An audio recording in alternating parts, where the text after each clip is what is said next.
श्री स्वामी समर्थ सगळ्यांना. आणि आज माझी सगळं कामं आवरलेली आणि मग आंघोळ वगैरे झाले. तसे पहिल्या देवपूजा वगैरे केली. देवपूजा झाल्यानंतर आज नाश्त्याला मस्तपैकी सांबार आणि डोसा बनवलेला, आंबट गोड आणि तिखट असा. आणि त्याच्यानंतर भरपूरशी कोथिंबीर घातली वर आणि नंतर मस्तपैकी गरम गरम डोसे काढले. डोसे पण मस्त पातळ पातळ काढले.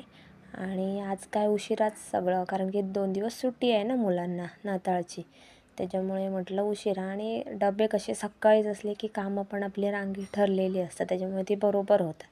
आणि सुट्टी असली की आपली कामं चालत आहेत मग हळूहळू. हो ना, तुमचं पण असंच होतच असणार.